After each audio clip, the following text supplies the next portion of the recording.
একজন যদি বলে যে আমি কোরআনের প্রতি ঈমান এনেছি, যে এই কথা বলে যদি সে কোরআনকে সম্মান দেয়, শ্রদ্ধা করে, ভালোবাসে, মুখে চুমে খায়, কিন্তু কোরআনের আইন মানে না, কোরআনের যে বিধান সে মানে না, সে কোরআনের বিধানকে বিধানগুলি দেখায়, তাহলে বুঝতে হবে যে সে কোরআনের প্রতি ঈমান আনে না। কোরআনের প্রতি ঈমান আনা মানেই হচ্ছে কোরআনের প্রতি ভক্তি, শ্রদ্ধা, কোরআনকে ভালোবাসা এবং কোরআনে যেটা আল্লাহ বলেছে ওইটা মানা, তাহলেই কোরআনের প্রতি ঈমান আনা হবে।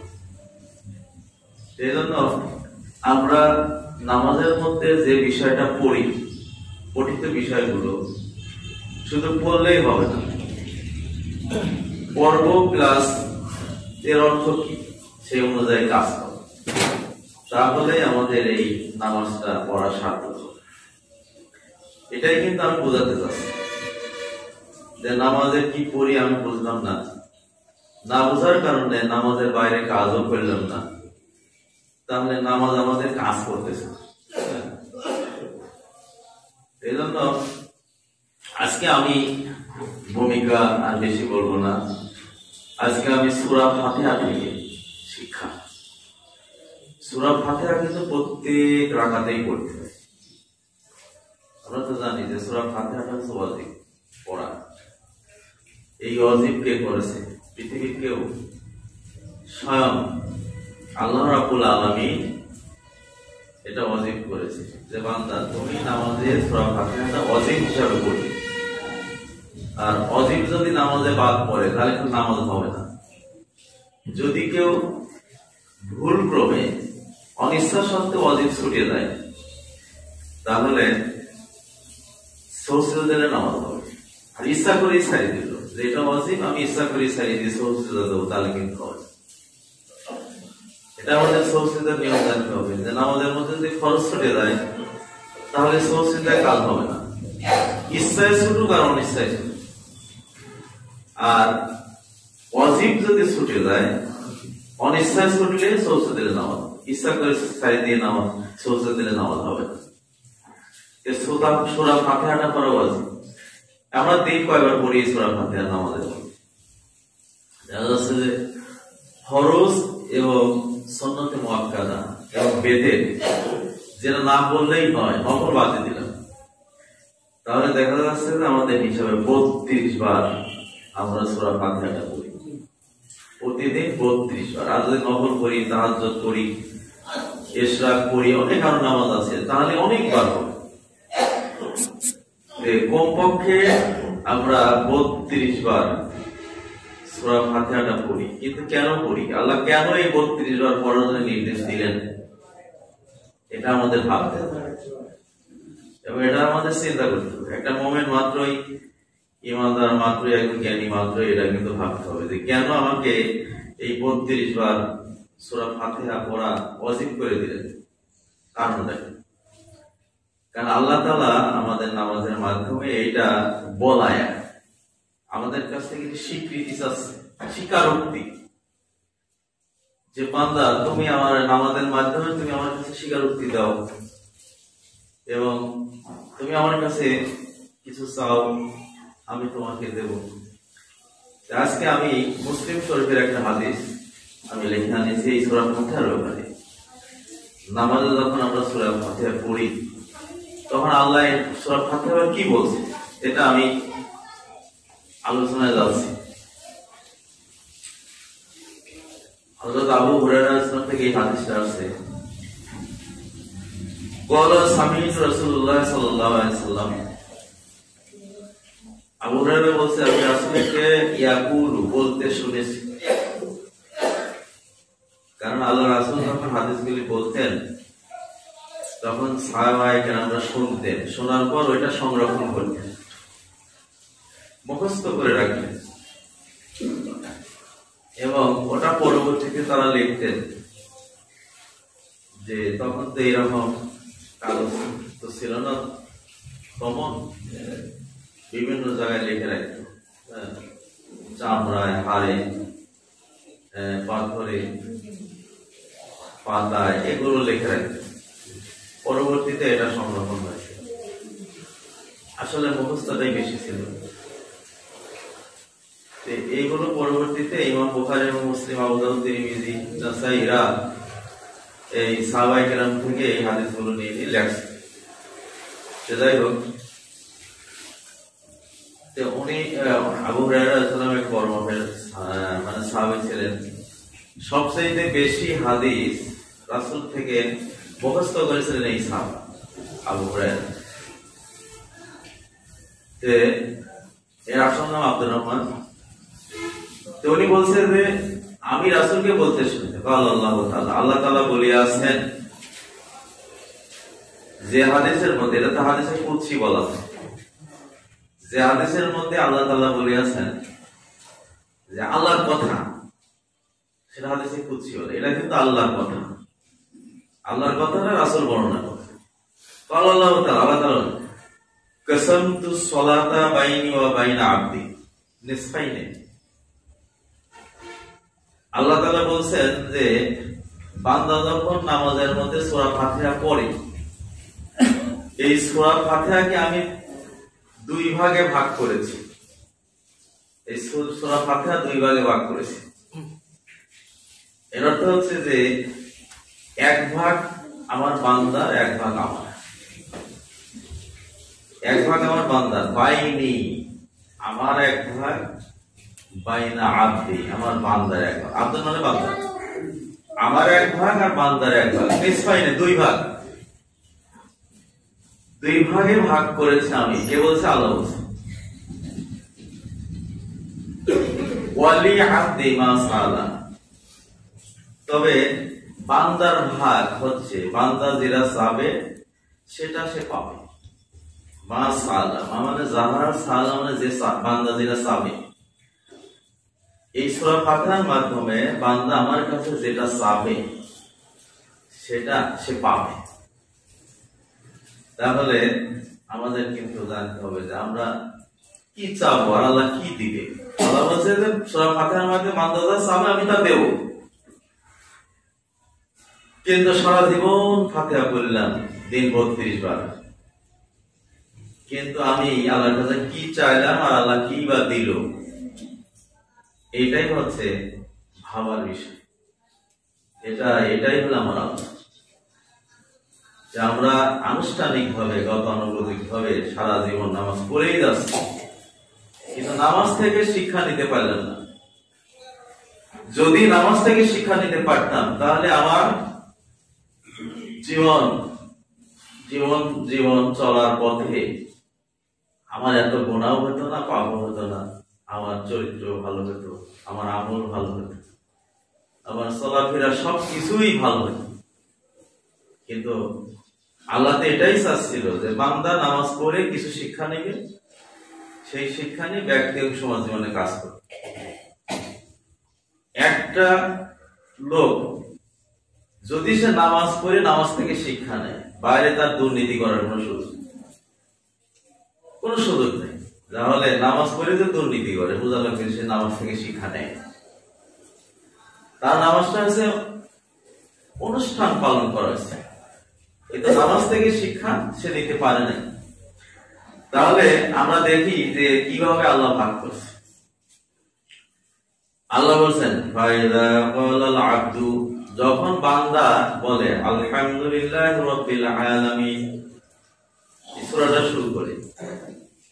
তার একটু কথা বলে নেই যে নামাজের মধ্যে কিন্তু প্রথম রাকাতে এই সূরা ফাতিহা শুরুর আগে আউযু বিল্লাহ বিসমিল্লাহ দুটি পড়তে হবে। আউযু বিল্লাহ বিসমিল্লাহ দুইটাই পড়া লাগবে, কিন্তু পরের রাকাতে আউযু বিল্লাহ পড়া লাগবে না। পরের রাকাতে শুধু বিসমিল্লাহ বললেই হবে, কিন্তু প্রথম রাকাতে আউযু বিল্লাহ এটা পড়া। তারপর ওইদিকে যাচ্ছে না। আউযু বিল্লাহ সম্পর্কে অনেক কথা আছে, কিন্তু এটা বলতে গেলে এটা বলা হবে। যাই হোক, আমি বলতে চাচ্ছি যে আল্লাহ বলছেন বান্দা যখন বলে আলহামদুলিল্লাহ রাব্বিল আলামিন, তখন এর প্রতি উত্তরে আল্লাহ কি বলে? আল্লাহ তাআলা তখন আল্লাহ বলে হামিদানি আবদি, আমার বান্দা আমার প্রশংসা করছে। যতবার আমরা আলহামদুলিল্লাহ রাব্বিল আলামিন বলবো, ততবার এই কথার জবাবে আল্লাহ তাআলা বলবেন যে আমার বান্দা আমার প্রশংসা করছে, আমার বান্দা আমার প্রশংসা করছে। তাহলে আল্লাহ যে এই কথাটা বলে আমরা কি শুনি? কিন্তু এটা হচ্ছে ঈমান, এটাই ঈমান।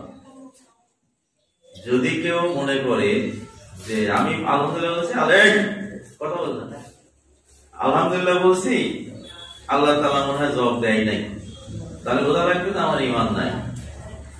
ঈমান এটাই যে আমি শুনি আর না শুনি, এটা আমার বিশ্বাস অন্তরে, এটাই না আমার ঈমান। যে রাসূল বলেছেন, রাসূলের কথা আমরা বিশ্বাস করি। যাই হোক, যে এই যে কথাটা বললেন, এখন এই একটা কথা যদি বিশ্লেষণ করা যায় তাহলে এক ঘন্টাই শেষ হয়। এই আলহামদুলিল্লাহ যে অর্থ, এটার ব্যাপক আলোচনা আমরা কামেলে পড়েছি, তাফসীর বাইজাবিতে আলহামদুলিল্লাহ ব্যাখ্যা, বিশাল ব্যাখ্যা, বড় ব্যাখ্যা। তারপরেও বলা হয়েছে যে এটা সংক্ষিপ্ত ব্যাখ্যা। আমাদের মুফাসসির হুজুর 3 দিন শুধু আলহামদুলিল্লাহ ব্যাখ্যাই পড়ালেন। 3 দিন মধ্যে একটা পিরিয়ড, 3 পিরিয়ড। তারপরে বলছে সংক্ষিপ্ত ব্যাখ্যা। এই আলহামদু শব্দের সাথে আলিফ লাম আছে, এটা হচ্ছে আলিফ লাম ইস্তিগরাকি বলা হয়। যে সমস্ত প্রশংসা, যত প্রশংসা আছে সব প্রশংসা কারণ আল্লাহ। প্রশংসা পাওয়ার হকদার কে? আল্লাহ। এই হামদুনের মধ্যে 2টা অর্থ আছে, প্রশংসা আছে আর শুকরুন। মাদহুন আর শুকরুন এই 2টা শব্দের সমন্বয় আল্লাহ হামদুন। হামদুনের মধ্যে 2টা শব্দ আছে, মাদহুন মানে প্রশংসা আর শুকরুন মানে আছে কৃতজ্ঞতা প্রকাশ করা। আলহামদুলিল্লাহ বলতে 2টিই হবে। আর গত তোমাদের কৃতজ্ঞতা প্রকাশ করা হয় কোন জিনিসের বিনিময়ে।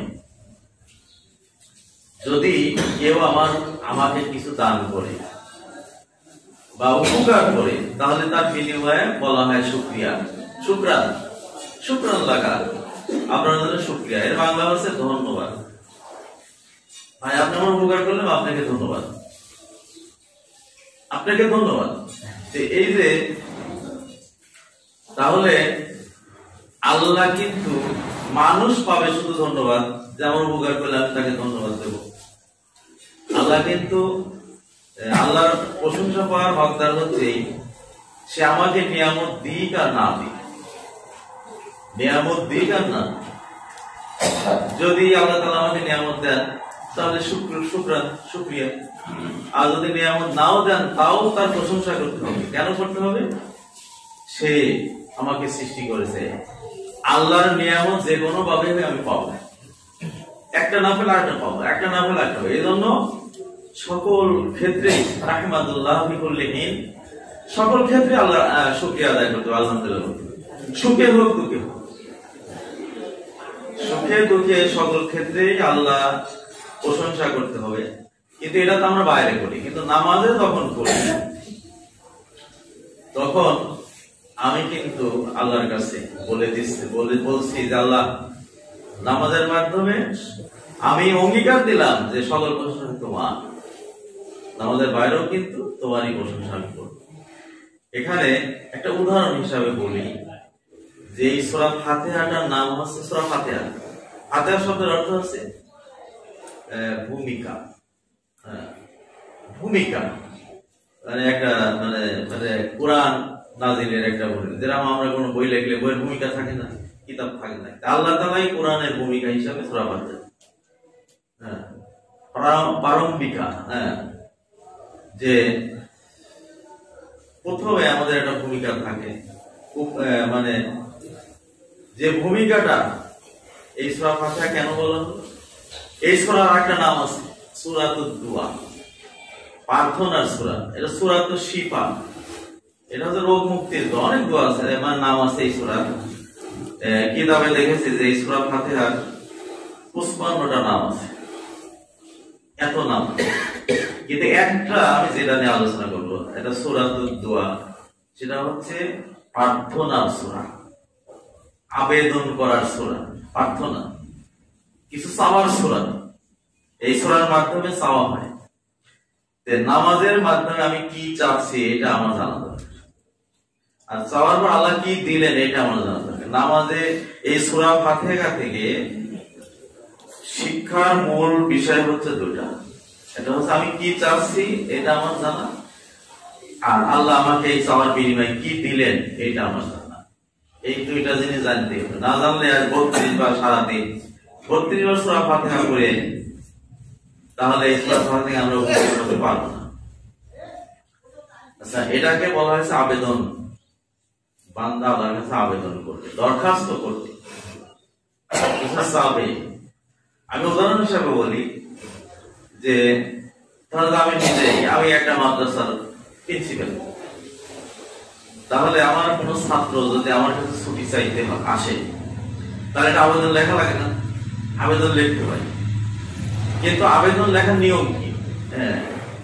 একটা দরখাস্ত, যারা শিক্ষিত আছেন, যারা ছাত্র বা শিক্ষক, এরা অনেক এখানে কিন্তু প্রতিষ্ঠান মানে শিক্ষক রয়েছে, আমাদের অবসরপ্রাপ্ত হেডমাস্টার আলহাজ ইসমাইল হোসেন সাহেব আছেন, ইনি জিনিসটা ভালো বুঝবে যে ছাত্ররা যখন দরকার ছুটি চাইতে আসে তখন মুখে ছুটি চাইলে কি দেওয়া হয়?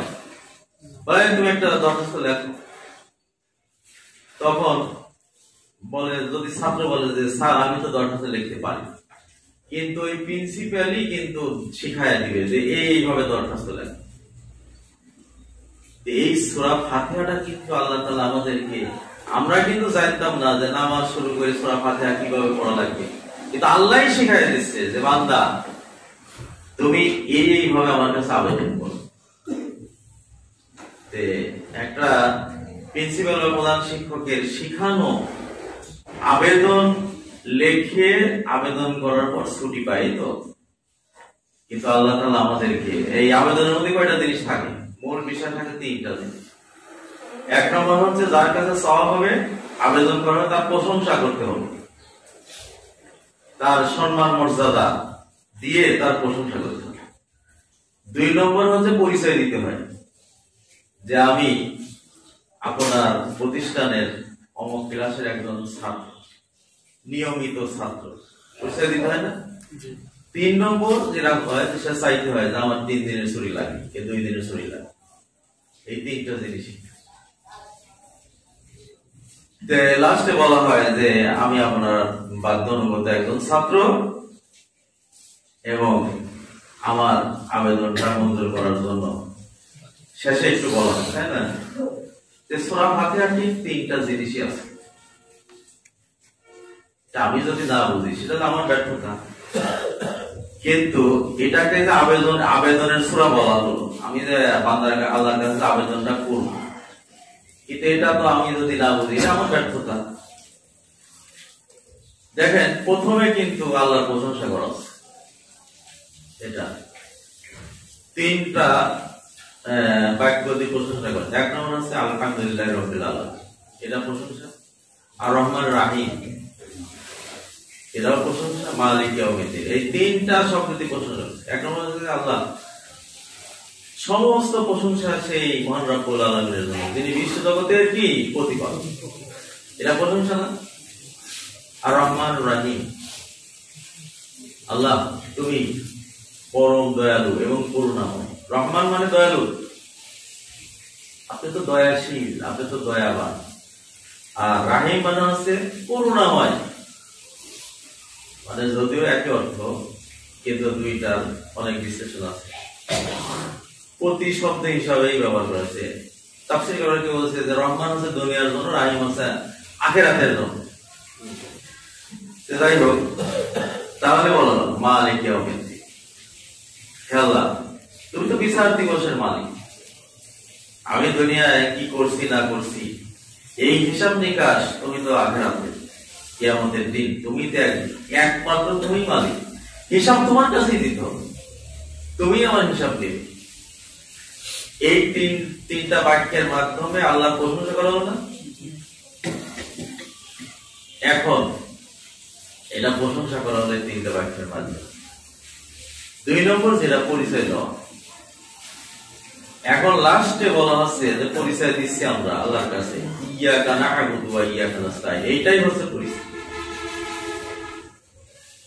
কেউ কেউ বলছে যে এই প্রশংসা করার পরে আল্লাহ তাআলা বলবেন যে বান্দা তুমি আমার প্রশংসা কেন করছো, কারণটা কি? তুমি আমার প্রশংসা, একজনকে যদি প্রশংসা করা হয়, প্রশংসা করার পর কিছু মানে সে কিন্তু বলে যে ভাই আপনি আমার প্রশংসা কেন করছেন, কারণটা কি, তাই না? এরকম বলে না? এই জন্য একটা হাদিসে আছে, আফজালুদ দোয়া আলহামদুলিল্লাহ, সবচেয়ে উত্তম দোয়া হচ্ছে আলহামদুলিল্লাহ। আচ্ছা, আলহামদুলিল্লাহ কিন্তু কিন্তু চাওয়া হয় না, দোয়া মানে প্রার্থনা। এই আলহামদুলিল্লাহ কিন্তু মানে এই প্রশংসাটা কিন্তু প্রশংসার মধ্যে কিছু চাওয়া নাই, কিন্তু এখানে ব্যাখ্যা বলা হয়েছে যে মানুষ কিন্তু মানুষের প্রশংসা করলে মানুষ কিন্তু বুঝতে পারে না, এর ব্যাখ্যাটা বুঝে না, যে এই এক ভাই আমার প্রশংসা করছে আমি কিন্তু বুঝতে পারবো না যে ও কি চাচ্ছে, বোঝা যায় না। কিন্তু আল্লাহ তাআলা এমনই একজন আমাদের রব বা প্রতিপালক, এই আল্লাহর প্রশংসা করার সাথে সাথে আল্লাহ বুঝে যায় যে আমার বান্দা কি চাচ্ছে। সুবহানাল্লাহ। এজন্য বলা হয়েছে যে যদি কেউ শুধু আল্লাহর প্রশংসা করে, চাওয়া লাগবে না, আল্লাহ দিয়ে দিবেন। সুবহানাল্লাহ। প্রশংসা করলেই আল্লাহ দিয়ে দেয়। যে যখনই আপনি প্রশংসা করবেন আলহামদুলিল্লাহ আলহামদুলিল্লাহ বলবেন, তখন কিন্তু আপনার চাওয়া লাগবে না যে আল্লাহ তুমি আমার রিজিক দাও, আল্লাহ তুমি আমার অভাব দূর করে দাও, আল্লাহ তুমি আমার কষ্ট দূর করে দাও, আল্লাহ তুমি আমার চাকরি দাও, আল্লাহ তুমি এ দাও, চাওয়া লাগবে। কারণ আল্লাহ প্রশংসা করার সাথে সাথে আল্লাহ বুঝে আমার বান্দার এটা ঘাটতি আছে, সাথে সাথে দিয়ে দেয়। সুবহানাল্লাহ। তাহলে প্রশংসা মানেই দোয়া, দোয়া মানে চাওয়া, প্রশংসা করার মধ্যেই চাওয়ার ইঙ্গিত রয়েছে। তাহলে কিন্তু এখানে কোন কোন তাফসীরকারক বলছে যে যখন এই প্রশংসা করা হয় তখন আল্লাহ বলেন যে বান্দা তুমি আমার প্রশংসা কেন করছো। আল্লাহ কিন্তু জানেন, জানার পরও প্রশ্ন করবে যে বান্দা তুমি তোমার প্রশংসা করলে এতে তোমার পরিচয়টা কি বলো। তখন আমরা এই কথাটা আমাদের শিখানো আল্লাহ, কিন্তু কথাটা আমাদের ইয়াকা না'বুদু, আল্লাহ আমরা তোমার একজন গোলাম বান্দা। আব্দুল মানে কি বান্দা না? বান্দা। আমি তোমার একজন বান্দা গোলাম। এই গোলাম হিসাবে তুমি আমার রব, তুমি আমার মুনিব, তুমি আমার পালনকর্তা, সৃষ্টিকর্তা, এবং তোমারই আমি ইবাদত করি। এটা হলে পরিচয় দিচ্ছি আমি তোমার গোলাম, গোলাম হিসাবে তোমারই ইবাদত করি, একমাত্র কারোর ইবাদত করি। কিন্তু আমি যে এই কথাটা বললাম বুঝে শুনে বললাম, এই যে আল্লাহ একমাত্র তোমারই ইবাদত করি, এটা কিন্তু অর্থ একমাত্র। ইয়াকা শব্দটা আগে আসার কারণে কিন্তু একমাত্র হয়ে গেছে। আসলে বাক্যটা হচ্ছে না'বুদুকা, আল্লাহ তোমার আমি ইবাদত করি। কিন্তু যখন ইয়াকাটা এই মফুল যখন আগে আসে ব্যাকরণের কায়দা, তখন কিন্তু একমাত্র অর্থ হয়ে যায়। যদি না'বুদুকা হতো তাহলে অর্থ হচ্ছে যে আল্লাহ তোমার ইবাদত করি, পাশাপাশি আর একজনেরও ইবাদত করি, নাউযুবিল্লাহ। আর যখনই এই ইয়াকাটা আগানো হয়েছে তখন অর্থ হয়ে গেল যে পৃথিবীর কারোর কোনো ইবাদত করি না, একমাত্র তোমার, একমাত্র তোমার। কিন্তু আল্লাহ আমাদের সৃষ্টি করছে কিসের জন্য? ইবাদতের জন্য না।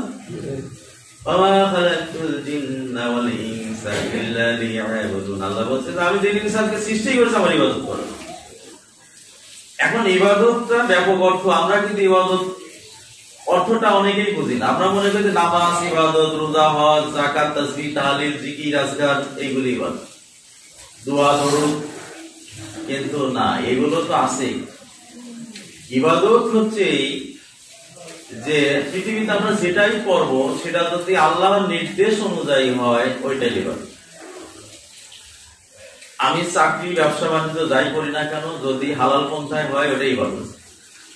আর যেটা আল্লাহ তাআলা হারাম করেছে, হারাম থেকে বিরত থাকার নাম ইবাদত। ইবাদত মানে দাসত্ব বা গোলামি করা। আব্দুন থেকে আসছে দাসত্ব বা গোলামি করা। আমার কোন রকম আমার মত নাই, আমার ইচ্ছা নাই, আমি যা করবো আল্লাহর ইচ্ছায় করবো।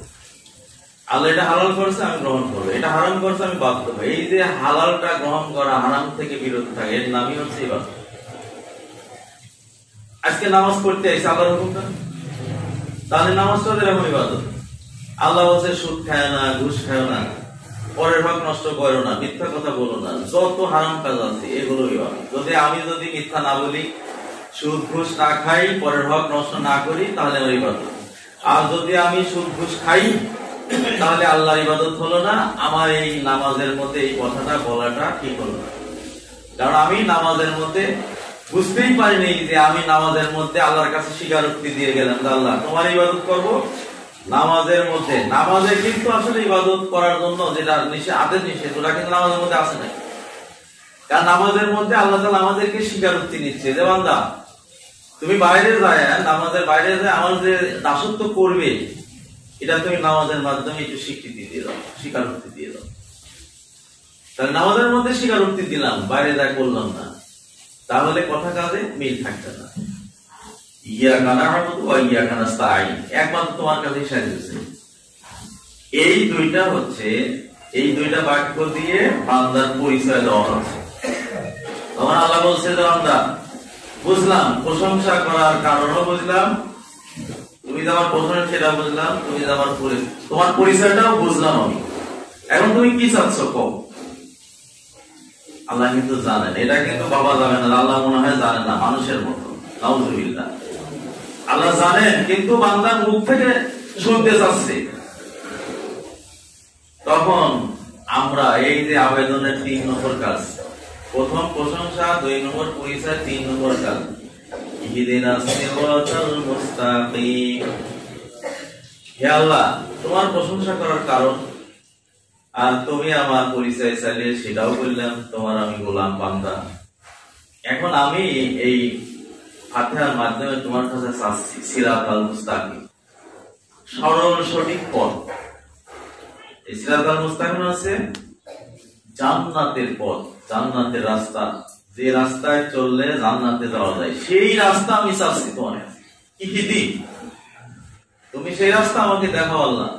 এটা আমরের সিগা, এটা অর্ডার করা হচ্ছে, মানে আল্লাহকে তো অর্ডার করা যায় না। আসলে বড়রা ছোটদেরকে অর্ডার করবে, এটাকে আমর বলা হয়। আর ছোটরা যদি বড়দেরকে অর্ডার করে, ওটা কিন্তু আমর না, নির্দেশ না, ওটাকে বলে অনুরোধ। আমরা নামাজের মাধ্যমে কিন্তু অনুরোধ করব। যে এখন একটা ছাত্র এসে একটা প্রতিষ্ঠান প্রধানকে কি কোনোদিন অর্ডার করে নাকি, বলে যে স্যার ছুটি দেন, এই কথা বলে নাকি, বলা লাগবে স্যার অনুরোধ, আপনি দয়া করে আমাকে একটু ছুটি দেন। অনুরোধ করবে না? আল্লাহর কাছে অনুরোধ, আমরা আল্লাহর কাছে অনুরোধ করবো যে আল্লাহ দয়া করে মেহেরবানি করে তুমি আমাদের সিরাতাল মুস্তাকিম দাও। তাহলে 32 বার কিন্তু চাইলেন, কিন্তু আল্লাহ সিরাতাল মুস্তাকিম দিল কি না আমার জানা লাগবে না। এখন সিরাতাল মুস্তাকিমের ব্যাখ্যা আবার বলা হচ্ছে যে সিরাতাল্লাযীনা আন'আমতা আলাইহিম গায়রিল মাগদুবি আলাইহিম ওয়ালাদ-দাল্লিন, এর অর্থ হচ্ছে যে আল্লাহ ওই জান্নাতের পথ, যে পথে যারা চলেছিল তাদেরকে তুমি নিয়ামত দিয়েছিলে, এটা হলো নবী রাসূলদের পথ, নবী রাসূলদের রাস্তা, এবং সাহাবায়ে কেরামদের রাস্তা, এবং সালেহীন সৎ বান্দাদের রাস্তা, এবং ওলিয়া আউলিয়াদের রাস্তা, এইগুলোকে বলা হয় সিরাতাল। আর বলা যায় গায়রিল মাগদুবি আলাইহিম ওয়ালাদ-দাল্লিন, তো ওই রাস্তা আমরা চাই না আল্লাহ তোমার কাছে। এটা একটু ব্যাখ্যা করে কিন্তু আমরা বলতেছি আল্লাহর কাছে। আমার কিন্তু আলোচনার কিন্তু মূল বক্তব্যই এইটা, যে সূরা ফাতিহা থেকে আমরা কি শিখলাম। যে পথে যারা চলেছিলেন তুমি গজব দিয়েছিলে, লানত দিয়েছিলে, ফিরআউন, নমরুদ, কারুন, সাদ্দাত, যারা তোমার বড় বড় তোমার অবাধ্য ছিল, তুমি গজব দিয়েছিলে, সেই তারা যে পথে চলেছে সেই পথ আমি চাই না।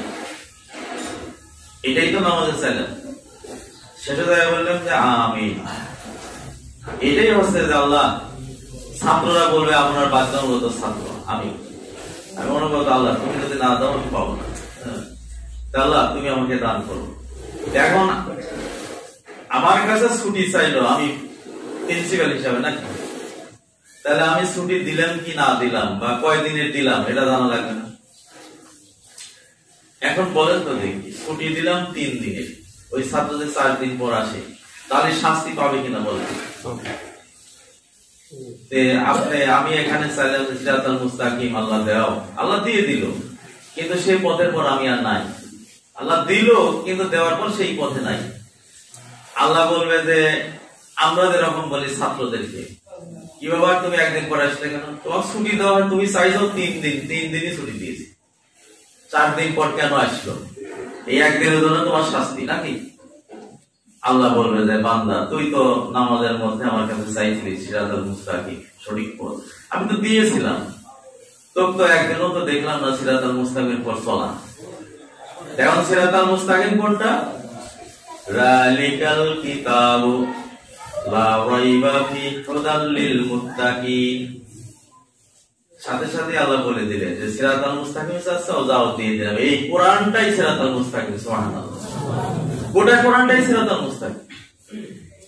কোরআনে যা আমি বলেছি ওই অনুযায়ী তুমি চলবে, ওইটাই তুমি জান্নাতের পথ। হুদাল লিল মুত্তাকিন লা রাইবা ফিহি, কোনো সন্দেহ নাই এটা যে সিরাতাল মুস্তাকিম এই কোরআনটা, এর মধ্যে কোনো বিন্দু মাত্র সন্দেহ নেই।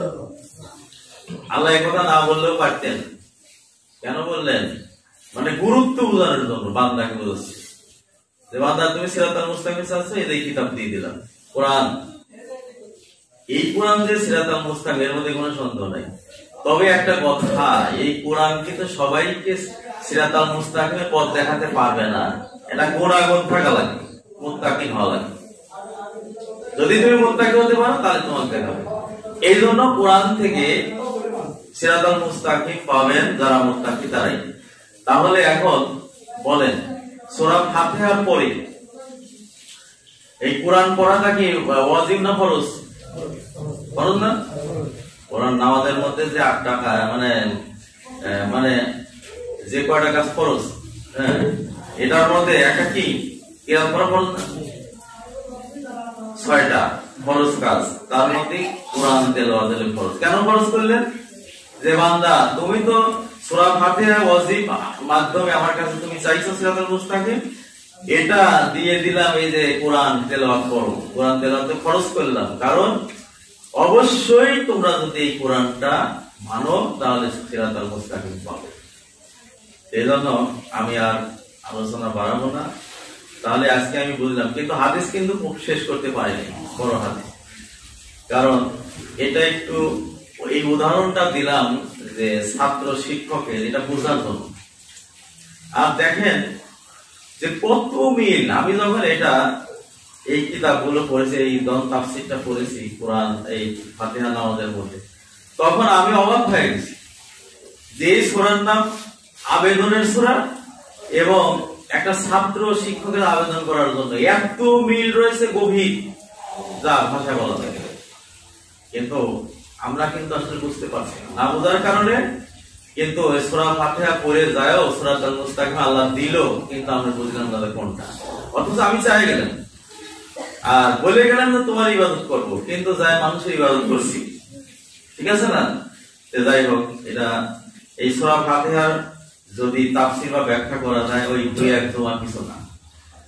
হাদিসটা পড়তে পারলাম না, আবার হয়তো আগামী জমাতে এই হাদিসটা আমি শেষ করব যে আল্লাহ তাআলা যে এই সূরা ফাতিহাকে 2 ভাগে ভাগ করলেন। আজকে শুধু উদাহরণ দিতে যায় বুঝালাম যে সূরা ফাতিহার বিষয়বস্তু সারমর্মটা কি। আর আগামীতে আল্লাহ তৌফিক দেয় আমি এই হাদিসটা বলবো, যে হাদিসটা শুরুতে ছিল হচ্ছে কাসামতুস সালাতা বাইনি ওয়া বাইনা আবদি নিসফাইনে। এই সূরা ফাতিহাটা আল্লাহ বলছে যে আমি এবং বান্দার মাঝে 2 ভাগ করে নিয়েছি। সুবহানাল্লাহ। কিভাবে ভাগ করলেন একটু কি দিছিলাম, আগামী জুমাতে ইনশাআল্লাহ বলবো। যে যাই হোক, আল্লাহ আমাদের সবাইকে তৌফিক দিক, আমরা যেন নামাজে পঠিত বিষয় থেকে যা শিখলাম, আমি আবারও বলছি নামাজ কায়েমের অর্থটা কিন্তু আমরা এখনো বুঝি নাই। জামাতের সাথে নামাজ পড়াকে নামাজ কায়েম অর্থ হলো না। নামাজ কায়েমের মূল অর্থ জামাতের সাথে নামাজ পড়ে আল্লাহ দিতে চাওয়া শিক্ষা, নামাজের মাধ্যমে আল্লাহ দিতে চাওয়া শিক্ষাটা আগে গ্রহণ করতে হবে, গ্রহণ করে ব্যক্তি এবং সমাজ জীবনে কাজ করাকে নামাজ কায়েম করা। আর আপনি যদি শিক্ষা না নেন নামাজ থেকে, ব্যক্তি সমাজ জীবনে যদি কাজ না করে, তাহলে আপনার নামাজ থেকে শিক্ষা নেন নাই, নামাজ কায়েম হবে না আপনার। তাহলে আপনি নামাজ পড়েছেন। একটা লোক যদি জামাতের সাথে নিয়মিত নামাজ পড়ে, নামাজ থেকে শিক্ষা নিয়ে ব্যক্তি এবং সমাজ জীবনে কাজ করে না, তাহলে সে নামাজ কায়েম করে নাই। সে নামাজ পড়ে যাচ্ছে, কায়েম হচ্ছে না। কায়েম শব্দের অর্থ হচ্ছে নামাজ থেকে শিক্ষা নিয়ে ব্যক্তি এবং সমাজ জীবনে কাজ করা। আমি তো আগেই বলেছি যে নামাজ থেকে যদি কেউ শিক্ষা নিত, আমাদের যারা সরকারি কর্মকর্তারা আছে একটা লোকও দুর্নীতি করতে পারত না। কিন্তু আমাদের অনেক অফিসার আছে, আমি দেখেছি যে নামাজ পড়ে দুর্নীতি করে, কারণ সে নামাজ থেকে শিক্ষা নেয় নাই, সে নামাজ পড়ছে না। আমাদের সবাইকে তৌফিক দিন, সবাই যেন আমরা পঠিত বিষয় থেকে শিক্ষা নিয়ে ব্যক্তি এবং সমাজ জন্য কাজ করতে পারি। আল্লাহর কাছে এই তৌফিক চাই। আমিন। আসসালামু আলাইকুম ওয়া রাহমাতুল্লাহ।